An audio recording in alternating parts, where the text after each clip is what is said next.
बहू और बुलेट। घर के बाहर फट फट फट की जोर से आवाज हुई। सीमा को लगा कि पटाखे फूट रहे हैं। वो डर के मारे घर से बाहर निकली। देखा तो सामने योगेश यानी कि पतिदेव एक बुलेट बाइक पर बैठे हैं। अरे डर गई क्या? बाइक लेकर आया हूँ तुम्हें घुमाने के लिए। सच में? मुझे लगा पटाखे फूट रहे हैं। अरे पटाखे भी फूटेंगे और मिठाई भी बटेगी। माँ को तो बुलाओ।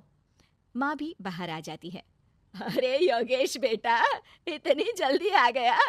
और ये गाड़ी किसकी है? साहब की है? हाँ माँ, तुम्हारा बेटा साहब से कम है क्या? मेरी ही है। अरे बेटा, इतनी बड़ी गाड़ी ले ली, इससे तो तू घोड़ा ही ले लेता। माँ महंगी सस्ती छोड़ो और मिठाई लाया हूँ, गांव में बंटवा दो। अरे बंटवा क्यों दो? पीछे बैठो, गांव में बांट कर आते हैं। सब खुश थे। योगेश गांव के बाहर एक कोयले की खदान में मजदूरी करता था। मेहनत और अकल से उसने वहां ठेकेदारी का काम सीख लिया और सूझबूझ से ठीक ठाक पैसा बनाने लगा। गांव में बात फैल गई कि योगेश के घर धमाका गाड़ी आई है। ऐसी गाड़ी पहले कभी किसी ने गांव में तो देखी नहीं थी। योगेश और माँ गाड़ी से वापस घर आ जाते हैं। बेटा, बाबूजी ऊपर से देख रहे होंगे और आशीर्वाद भी दे रहे होंगे तुझे।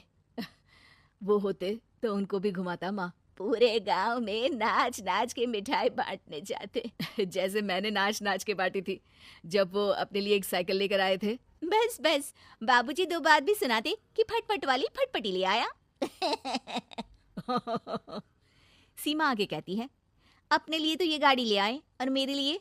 अरे ये गाड़ी तुम्हारे लिए ही तो है। पक्का मेरे लिए है? अरे पक्का तुम्हारे लिए है। अगली सुबह जब योगेश सो रहा होता है तो उसे बाहर से गाड़ी की आवाज आती है। वो घबरा कर चिल्लाता है, चोर चोर, मेरी गाड़ी ले जा रहा है, चोर चोर। माँ भी जागती है और योगेश के साथ दरवाजे की तरफ भागती है। जैसे ही दोनों बाहर निकलते हैं तो देखते हैं कि सीमा गाड़ी चला रही है। अरे बहू, नाक कटवाओगी क्या? ये क्या कर रही हो? अरे गिर जाओगी, ये क्या कर रही हो तुम?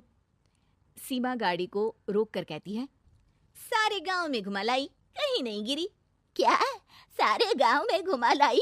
अरे लोग क्या कहेंगे बहू, सोचा क्या एक बार? यही कहेंगे कि कितनी अच्छी गाड़ी है।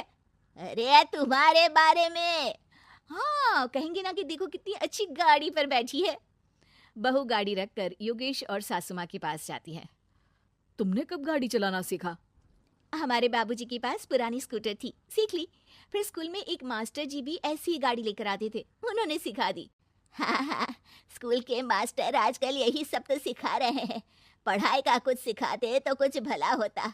अरे बहू, अब गाड़ी मत चलाना। हमारे परिवार में कभी किसी औरत ने पीछे से आगे की सीट पे आने की हिम्मत नहीं की है। तुम भी मत करना, समझी? जी समझ गई माँ जी। सीमा सास की बात सुनकर चुपचाप रसोई में जाकर उदास होकर खाना पकाने लगी है। सास सुबह सुबह मंदिर से पूजा करके लौट रही होती है।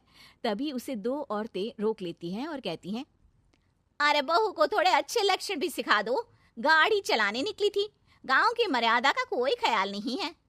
वही तो।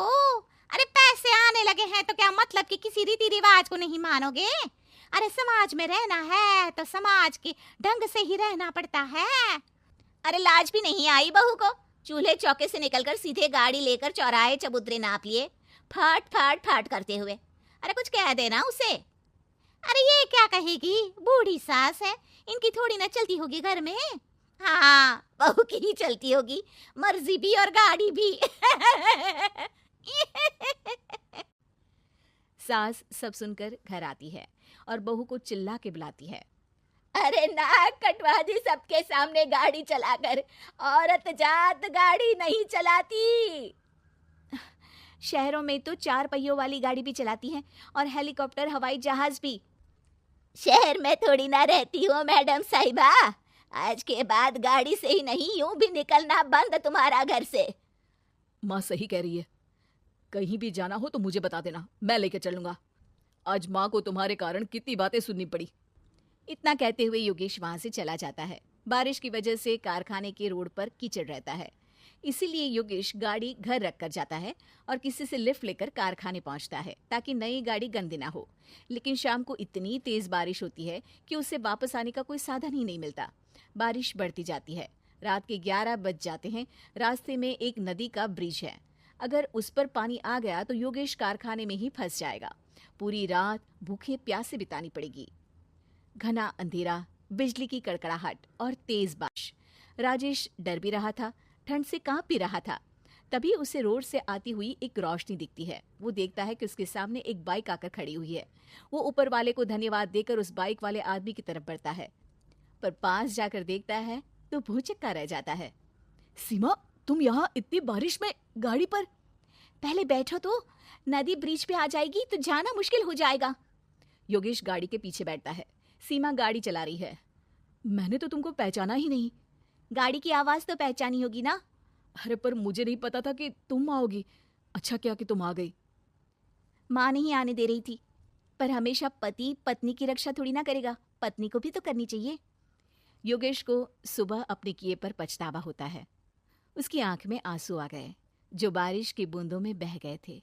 उसके बाद सीमा को सास ने और योगेश ने खुशी खुशी समाज की सीमा लांघने की मंजूरी दे दी। अब वो जहां भी जाती फट फट फट गाड़ी पे ही जाती।